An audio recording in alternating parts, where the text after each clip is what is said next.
Nimekuja kutembelea viwanda vitatu. Kwa kweli lengo letu kubwa sisi ni kuwatembelea wawekezaji, kuona namna ambavyo wanaendesha shughuli zao, lakini kuwahakikishia kwamba malengo ya serikali ya kuwapa ushirikiano wa kutosha katika kuendesha biashara zao na uwekezaji wao yanatimia.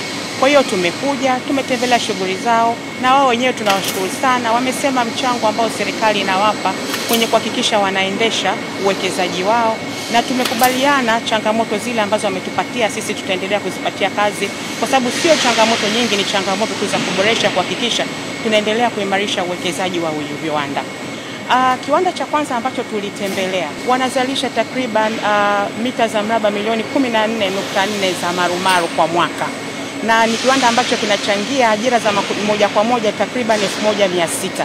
Kwa hiyo ni kiwanda ambacho kina tija kubwa sana kwenye uchumi wa nchi yetu. Lakini sasa tumezungumza nao na wameeleza namna ambavyo wanaenda kuanzisha kongani ya viwanda pale kwenye eneo lao, viwanda ambavyo kutakuwa kuna light and heavy industries. Kwa kweli sisi kama serikali tuko hapa kuhakikisha yale ambayo wanayo kwenye uwekezaji sisi tunachukua na tunashirikiana ili yaweze kukamilika. Dira yetu ya maendeleo ya 2050, kwa kweli sisi tunapenda kusema moyo wake ni viwanda. Mheshimiwa Rais akati anazindua bunge alisema ni lazima kuendelea kuwapa ushirikiano wa kutosha wawekezaji ili tuweze kuendeleza kongani za viwanda. Na ile kongani ambayo wameizungumzia leo ni kongani ambayo itaenda kuchangia ajira takriban 100,000. Kwa hiyo sisi tutawapa ushirikiano kuona hayo yote yanaweza kutekelezeka. Na sasa kubwa kuliko kwenye viwanda hivi vyote, tumeona vijana wengi wakiwa wameajiriwa kwenye viwanda hivi. Katika zile ajira zinazochangiwa za moja kwa moja, wote tumepita tumeona kwa asilimia kubwa sana walioajiriwa ni vijana.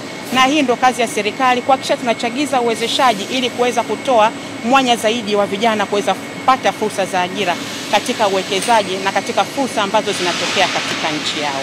Naitwa Hadija Nasir, mkuu wa wilaya ya Mkuranga. Leo sisi tumefarijika sana kupata ugeni wa Mheshimiwa Waziri wa Viwanda na Biashara ambaye amekuja kutembelea baadhi ya viwanda vilivyopo ndani ya wilaya hii ya Mkuranga. Na kwa kweli ziara yake imekuja na matunda na mafanikio makubwa sana baada ya kupata fursa ya kuongea na wawekezaji, lakini pia kutembelea viwanda vyenyewe.